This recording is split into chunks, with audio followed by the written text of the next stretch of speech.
warahmatullahi wabarakatuh. Apa kabar adik-adik sekalian? Ibu berharap kalian dalam keadaan sehat walafiat. Kembali lagi bertemu dengan Ibu Sarah dalam pelajaran Bahasa Indonesia. Aku cinta Bahasa Indonesia.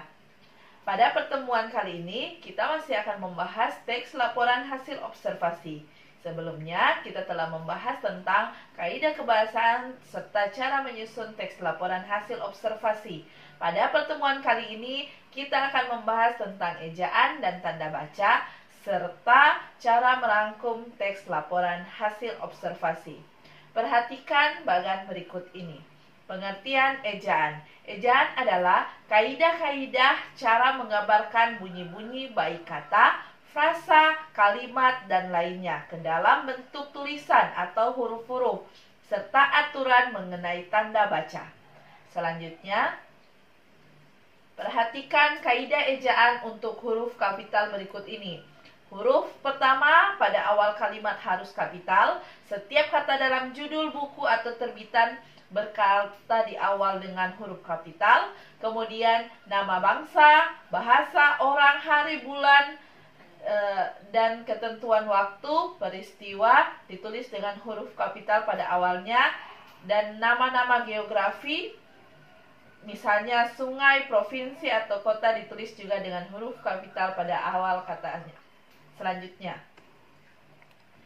kaidah ejaan untuk huruf miring. Yang pertama, kata dan ungkapan asing yang belum dibakukan. Yang kedua, penyataan rujukan silang dalam indeks. Yang ketiga, nama istilah seperti spesies, varian, dan forma.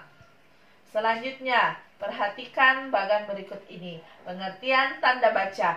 Tanda baca yaitu simbol dalam bahasa. Simbol bahasa tersebut mempunyai beberapa bentuk dengan fungsi masing-masing. Suatu kalimat tidak lengkap jika tidak memiliki tanda baca. Selanjutnya, perhatikan jenis-jenis dan contoh penggunaan tanda baca. Yang pertama, tanda titik. Selanjutnya, tanda koma.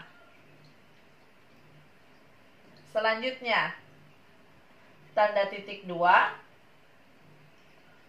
Selanjutnya, tanda hubung.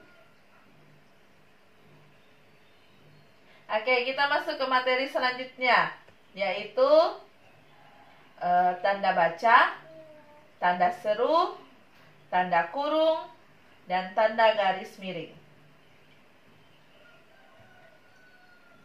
Setelah kalian mempelajari tentang tanda baca dan ejaan, kita masuk ke materi selanjutnya, yaitu rangkuman.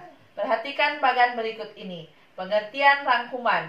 Di dalam sebuah rangkuman tidak terdapat adanya sebuah perubahan isi atau secara garis besar informasi. Oleh sebab itu, kita dapat mengartikan rangkuman ialah pendataan isi bacaan dalam upaya meminimalkan isi dengan mengambil poin-poinnya saja sehingga akan dapat mempermudah pembaca dan tentu agar lebih cepat memaknai makna dari bacaan tersebut.